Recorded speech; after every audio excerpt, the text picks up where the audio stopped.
Bienvenue sur Bible 365. Si vous êtes nouveau sur la chaîne, s'il vous plaît abonnez-vous, aimez, partagez et invitez quelqu'un d'autre à écouter la Bible cette année. Aujourd'hui nous allons entamer le 3e livre, Lévitique, et nous lirons pour vous les chapitres 1er, 2, 3 et 4. Bonne écoute.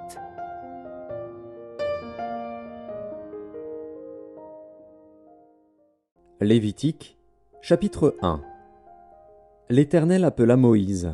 De la tente d'assignation, il lui parla et dit : « Parle aux enfants d'Israël, et dis-leur : lorsque quelqu'un d'entre vous fera une offrande à l'Éternel, il offrira du bétail, du gros ou du menu bétail. Si son offrande est un holocauste de gros bétail, il offrira un mâle sans défaut. Il l'offrira à l'entrée de la tente d'assignation, devant l'Éternel, pour obtenir sa faveur. Il posera sa main sur la tête de l'holocauste, qui sera agréé de l'Éternel, pour lui servir d'expiation. Il égorgera le veau devant l'Éternel, et les sacrificateurs, fils d'Aaron, offriront le sang, et le répandront tout autour sur l'autel qui est à l'entrée de la tente d'assignation. Il dépouillera l'holocauste, et le coupera par morceaux. Les fils du sacrificateur Aaron mettront du feu sur l'autel, et arrangeront du bois sur le feu. Les sacrificateurs, fils d'Aaron, poseront les morceaux, la tête et la graisse, sur le bois mis au feu sur l'autel. Il lavera avec de l'eau les entrailles et les jambes, et le sacrificateur brûlera le tout sur l'autel. C'est un holocauste, un sacrifice consumé par le feu, d'une agréable odeur à l'Éternel. Si son offrande est un holocauste de menu bétail, d'agneau ou de chèvre, il offrira un mâle sans défaut. Il l'égorgera au côté septentrional de l'autel, devant l'Éternel. Et les sacrificateurs, fils d'Aaron, en répandront le sang sur l'autel tout autour. Il le coupera par morceaux, et le sacrificateur les posera, avec la tête et la graisse, sur le bois mis au feu sur l'autel. Il lavera avec de l'eau les entrailles et les jambes, et le sacrificateur sacrifiera le tout, et le brûlera sur l'autel. C'est un holocauste, un sacrifice consumé par le feu, d'une agréable odeur à l'Éternel. Si son offrande à l'Éternel est un holocauste d'oiseaux, il offrira des tourterelles ou de jeunes pigeons. Le sacrificateur sacrifiera l'oiseau sur l'autel. Il lui ouvrira la tête avec l'ongle et la brûlera sur l'autel, et il exprimera le sang contre un côté de l'autel. Il ôtera le jabot avec ses plumes et le jettera près de l'autel, vers l'orient, dans le lieu où l'on met les cendres. Il déchirera les ailes, sans les détacher. Et le sacrificateur brûlera l'oiseau sur l'autel, sur le bois mis au feu. C'est un holocauste, un sacrifice consumé par le feu, d'une agréable odeur à l'Éternel. Lévitique, chapitre 2. Lorsque quelqu'un fera à l'Éternel une offrande en don, son offrande sera de fleurs de farine. Il versera de l'huile dessus, et il y ajoutera de l'encens. Il l'apportera au sacrificateur, fils d'Aaron. Le sacrificateur prendra une poignée de cette fleur de farine, arrosée d'huile, avec tout l'encens, et il brûlera cela sur l'autel comme souvenir. C'est une offrande d'une agréable odeur à l'Éternel. Ce qui restera de l'offrande sera pour Aaron et pour ses fils. C'est une chose très sainte parmi les offrandes consumées par le feu devant l'Éternel. Si tu fais une offrande de ce qui est cuit au four, qu'on se serve de fleurs de farine, et que ce soit des gâteaux sans levain pétris à l'huile et des galettes sans levain arrosées d'huile. Si ton offrande est un gâteau cuit à la poêle, il sera de fleurs de farine pétries à l'huile, sans levain. Tu le rompras en morceaux, et tu verseras de l'huile dessus. C'est une offrande. Si ton offrande est un gâteau cuit sur le grill, il sera fait de fleurs de farine pétries à l'huile. Tu apporteras l'offrande qui sera faite à l'Éternel avec ces choses-là. Elle sera remise au sacrificateur, qui la présentera sur l'autel. Le sacrificateur en prélèvera ce qui doit être offert comme souvenir, et le brûlera sur l'autel. C'est une offrande d'une agréable odeur à l'Éternel. Ce qui restera de l'offrande sera pour Aaron et pour ses fils. C'est une chose très sainte parmi les offrandes consumées par le feu devant l'Éternel. Aucune des offrandes que vous présenterez à l'Éternel ne sera faite avec du levain, car vous ne brûlerez rien qui contienne du levain ou du miel, parmi les offrandes consumées par le feu devant l'Éternel. Vous pourrez en offrir à l'Éternel comme offrande des prémices, mais il n'en sera point présenté sur l'autel comme offrande d'une agréable odeur. Tu mettras du sel sur toutes tes offrandes. Tu ne laisseras point ton offrande manquer de sel, signe de l'alliance de ton Dieu. Sur toutes tes offrandes, tu mettras du sel. Si tu fais à l'Éternel une offrande des prémices, tu présenteras des épis nouveaux, rôtis au feu et broyés, comme offrande de tes prémices. Tu verseras de l'huile dessus, et tu y ajouteras de l'encens. C'est une offrande. Le sacrificateur brûlera comme souvenir une portion des épis broyés et de l'huile avec tout l'encens. C'est une offrande consumée par le feu devant l'Éternel. Lévitique, chapitre 3. Lorsque quelqu'un offrira à l'Éternel un sacrifice d'action de grâce, s'il offre du gros bétail, mâle ou femelle, il l'offrira sans défaut devant l'Éternel. Il posera sa main sur la tête de la victime, qu'il égorgera à l'entrée de la tente d'assignation. Et les sacrificateurs, fils d'Aaron, répandront le sang sur l'autel tout autour.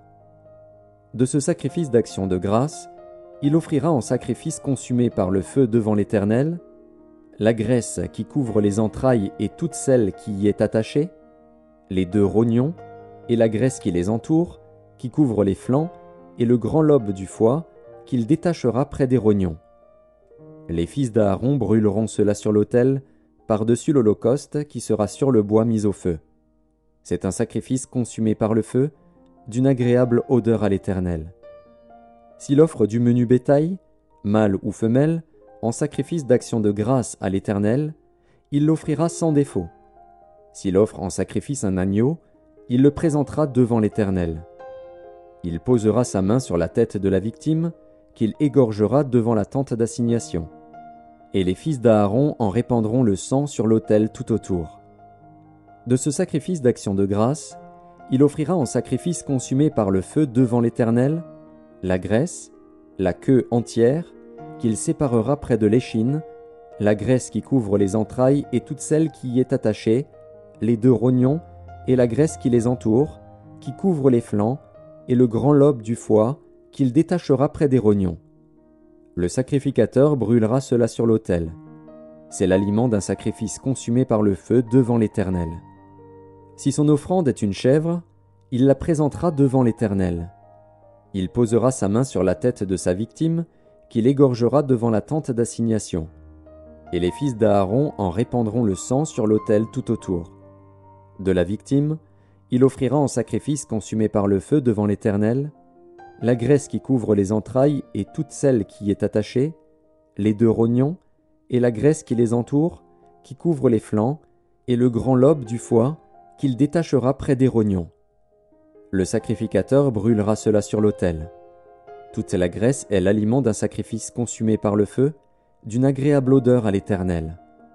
C'est ici une loi perpétuelle pour vos descendants, dans tous les lieux où vous habiterez, vous ne mangerez ni graisse ni sang. Lévitique, chapitre 4. L'Éternel parla à Moïse et dit : Parle aux enfants d'Israël et dis : Lorsque quelqu'un péchera involontairement contre l'un des commandements de l'Éternel, en faisant des choses qui ne doivent point se faire, si c'est le sacrificateur ayant reçu l'onction qui a péché et a rendu par là le peuple coupable, il offrira à l'Éternel, pour le péché qu'il a commis, un jeune taureau sans défaut, en sacrifice d'expiation. Il amènera le taureau à l'entrée de la tente d'assignation, devant l'Éternel. Et il posera sa main sur la tête du taureau, qu'il égorgera devant l'Éternel. Le sacrificateur ayant reçu l'onction prendra du sang du taureau et l'apportera dans la tente d'assignation. Il trempera son doigt dans le sang, et il en fera 7 fois l'aspersion devant l'Éternel, en face du voile du sanctuaire.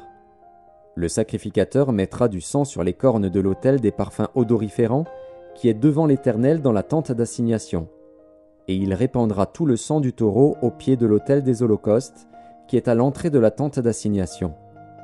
Il enlèvera toute la graisse du taureau expiatoire, la graisse qui couvre les entrailles et toute celle qui est attachée, les 2 rognons, et la graisse qui les entoure, qui couvre les flancs, et le grand lobe du foie, qu'il détachera près des rognons. Le sacrificateur enlèvera ces parties comme on les enlève du taureau dans le sacrifice d'action de grâce, et il les brûlera sur l'autel des holocaustes. Mais la peau du taureau, toute sa chair, avec sa tête, ses jambes, ses entrailles et ses excréments, le taureau entier, il l'emportera hors du camp, dans un lieu pur, où l'on jette les cendres, et il le brûlera au feu sur du bois. C'est sur le tas de cendres qu'il sera brûlé. Si c'est toute l'assemblée d'Israël qui a péché involontairement et sans s'en apercevoir, en faisant contre l'un des commandements de l'Éternel des choses qui ne doivent point se faire, et en se rendant ainsi coupable, et que le péché qu'on a commis vienne à être découvert, l'assemblée offrira un jeune taureau en sacrifice d'expiation, et on l'amènera devant la tente d'assignation. Les anciens d'Israël poseront leurs mains sur la tête du taureau devant l'Éternel, et on égorgera le taureau devant l'Éternel. Le sacrificateur ayant reçu l'onction apportera du sang du taureau dans la tente d'assignation. Il trempera son doigt dans le sang, et il en fera 7 fois l'aspersion devant l'Éternel, en face du voile. Il mettra du sang sur les cornes de l'autel qui est devant l'Éternel dans la tente d'assignation.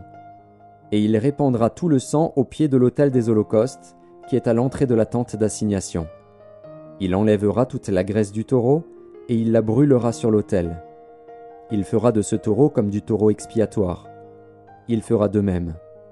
C'est ainsi que le sacrificateur fera pour eux l'expiation, et il leur sera pardonné. Il emportera le taureau hors du camp, et il le brûlera comme le premier taureau. C'est un sacrifice d'expiation pour l'assemblée. Si c'est un chef qui a péché, en faisant involontairement contre l'un des commandements de l'Éternel, son Dieu, des choses qui ne doivent point se faire et en se rendant ainsi coupable, et qu'il vienne à découvrir le péché qu'il a commis, il offrira en sacrifice un bouc mâle sans défaut. Il posera sa main sur la tête du bouc, qu'il égorgera dans le lieu où l'on égorge les holocaustes devant l'Éternel.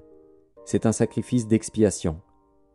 Le sacrificateur prendra avec son doigt du sang de la victime expiatoire, il en mettra sur les cornes de l'autel des holocaustes, et il répandra le sang au pied de l'autel des holocaustes. Il brûlera toute la graisse sur l'autel, comme la graisse du sacrifice d'action de grâce. C'est ainsi que le sacrificateur fera pour ce chef l'expiation de son péché, et il lui sera pardonné. Si c'est quelqu'un du peuple qui a péché involontairement, en faisant contre l'un des commandements de l'Éternel des choses qui ne doivent point se faire et en se rendant ainsi coupable, et qu'il vienne à découvrir le péché qu'il a commis, il offrira en sacrifice une chèvre, une femelle sans défaut, pour le péché qu'il a commis. Il posera sa main sur la tête de la victime expiatoire, qu'il égorgera dans le lieu où l'on égorge les holocaustes. Le sacrificateur prendra avec son doigt du sang de la victime, il en mettra sur les cornes de l'autel des holocaustes, et il répandra tout le sang au pied de l'autel. Le sacrificateur ôtera toute la graisse, comme on ôte la graisse du sacrifice d'action de grâce, et il la brûlera sur l'autel, et elle sera d'une agréable odeur à l'Éternel. C'est ainsi que le sacrificateur fera pour cet homme l'expiation, et il lui sera pardonné. S'il offre un agneau en sacrifice d'expiation, il offrira une femelle sans défaut. Il posera sa main sur la tête de la victime, qu'il égorgera en sacrifice d'expiation dans le lieu où l'on égorge les holocaustes. Le sacrificateur prendra avec son doigt du sang de la victime, il en mettra sur les cornes de l'autel des holocaustes, et il répandra tout le sang au pied de l'autel. Le sacrificateur ôtera toute la graisse, comme on ôte la graisse de l'agneau dans le sacrifice d'action de grâce, et il la brûlera sur l'autel, comme un sacrifice consumé par le feu devant l'Éternel. C'est ainsi que le sacrificateur fera pour cet homme l'expiation du péché qu'il a commis, et il lui sera pardonné.